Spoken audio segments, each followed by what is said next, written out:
worthwhile is what up? It's 2020, first vid of the year. Nice day down here by the Yarra River. Never go in the water, nice to sit by it though. How am I holding up? Well, it's a good question. It's been a good 8.5 months now since the journey began, the detox. So just to bring you up to speed, if you're just joining me now, 8.5 months ago, the 1st of May, we quit smoking, cold turkey, no assistance. We've also been on no alcohol, no weed, no drugs, and no medicines of any kind. Started getting all clean living style, fit and healthy style. Just been going good. Just going to bring you up to speed on how I'm traveling at the moment. It's been going well. Yeah, so totally conquered the smoking thing.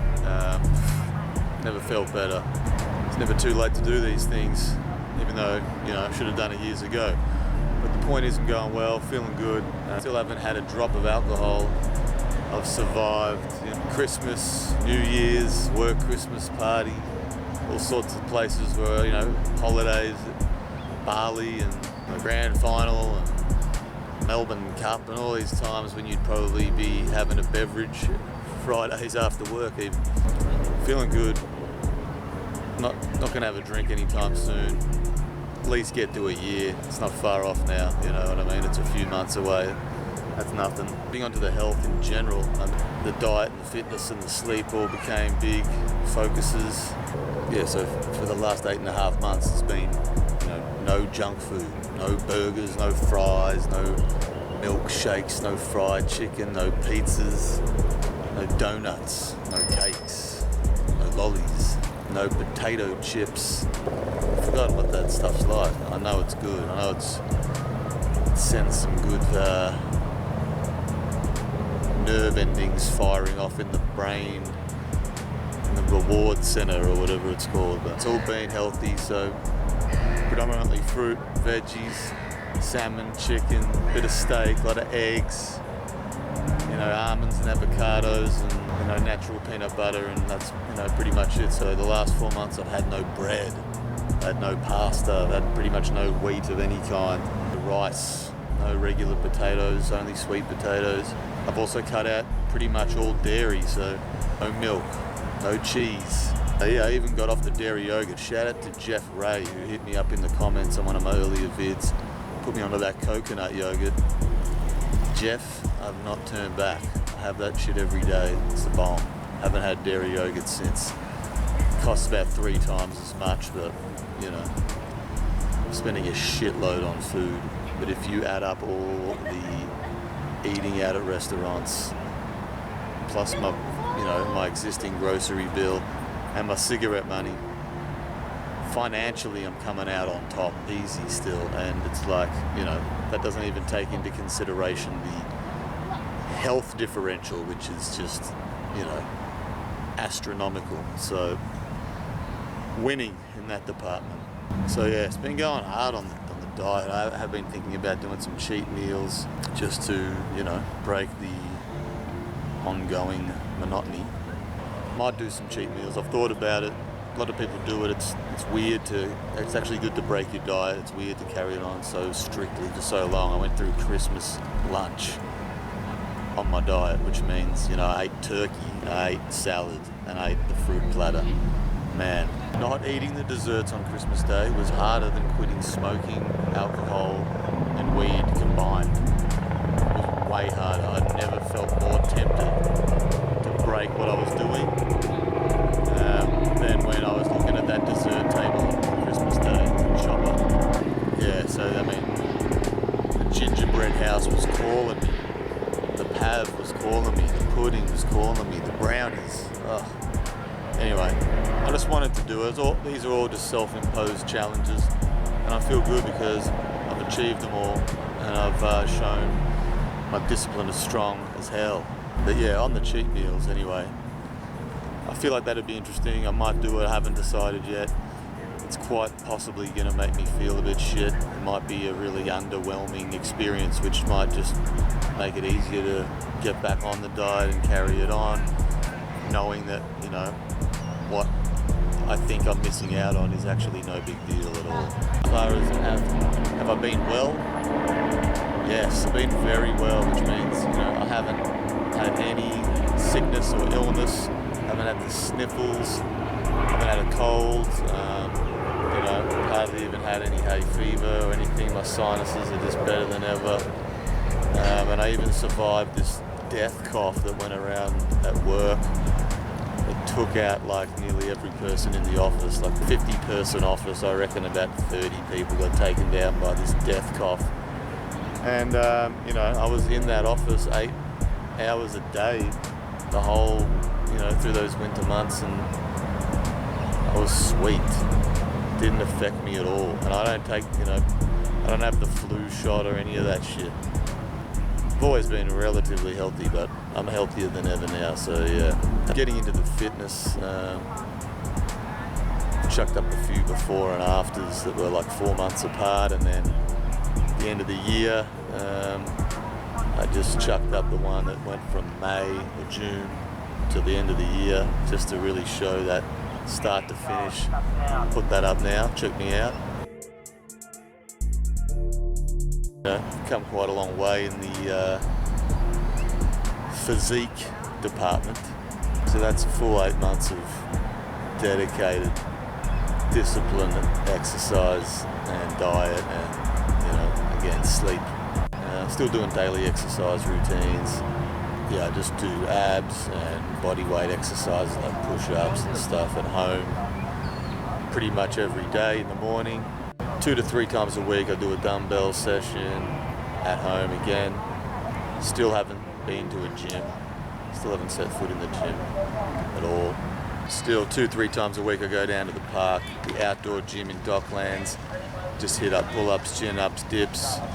Shout out to the boys down there, Julian, Matt, and of course Justin. What up? So yeah, do that 2-3 times a week, and then just some running. So I mean, I'm always walking a lot, but I do a few runs a week, 2 or 3 runs.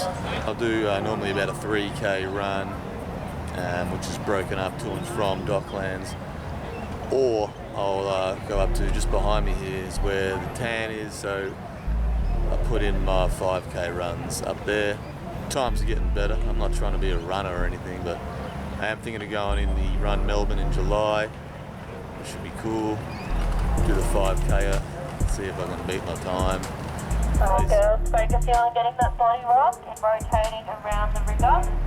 Right. Raise some money for a good cause, for the Peter Mac Foundation.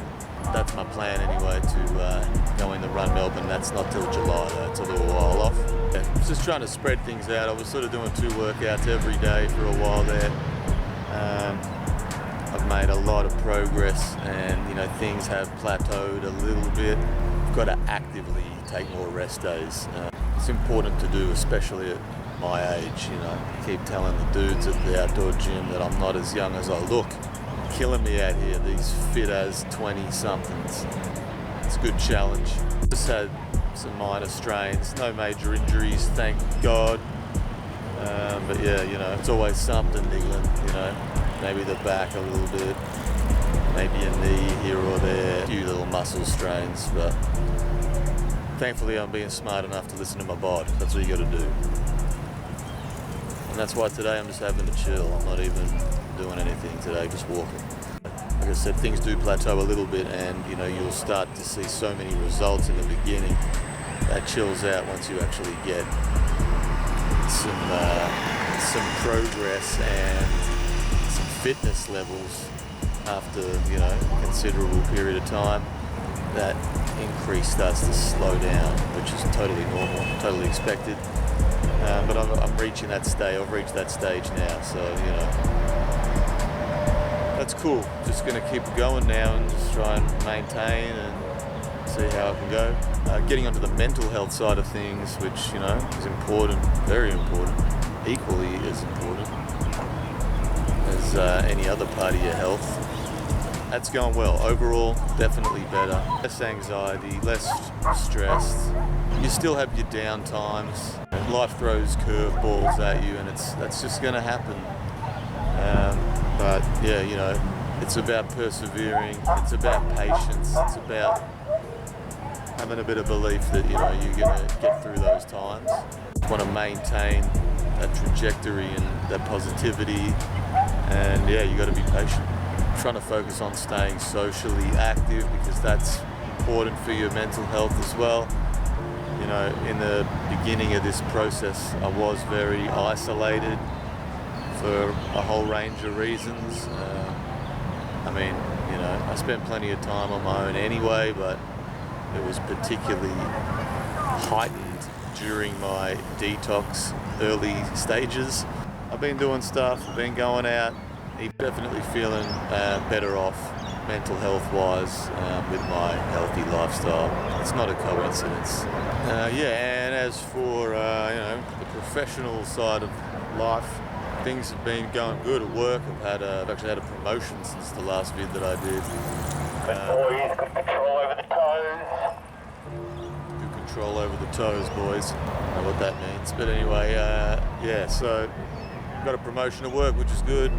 And it's a new role at the same company, and it's just sort of given me a bit of refreshed, you know, energy and revitalization at work. So yeah, I'm happier there than I've been for quite a while as well. Last year, made my first forays into, you know, my dream career change, which is to get into doing voiceovers. And yeah, thanks to some good mates of mine, shout out to Taines and Carl and boys at Visible Studios, for giving me my break. So I've done a short film, and I've also done an advertisement, which will be an online advertisement for Headspace, and that feeds back into mental health advocacy and support, and that's, you know, something I'm very passionate about for a multitude of reasons. I'm really happy about that. I'm going to wrap this up, but you know, 2020 is here. January's already, you know, halfway through. I got a few goals that I want to tick off for the new year. I want to do more voiceovers this year. I want to really push into that more if I can. I'll take the opportunities that I get. If anyone out there wants to refer me for some voiceover work, I'm your boy. Staying fit and healthy is obviously high on my agenda. To be even more social than I was last year. Parties, some functions, some you know, other rendezvous, you might say. So that's gone well, but I'm going to ramp that up even more this year. So again, friends that I haven't seen for a while, catching up with you soon. I want to get into some new ventures. I've got some ideas that some mates and I have been developing, a couple that are already in the works. As far as big goals, well, you know, the big goal for the year, if I can make it happen, would be to buy my first home, which would be massive. I'm not going to rush that, but you know, I'm nearly ready to go there. So if I can pull that off this year, that'll be amazing. If it falls into next year for some, you know, intelligent reasons, then so be it. That's all good. You need, you know, small goals and your big goals, and work towards all of it. Take steps daily. It's worthwhile. 2020 sounds crazy, but it really is that year. Anyway, stay with me. Chip Cash on The Worthwhile. I'll catch you soon. Thanks for watching.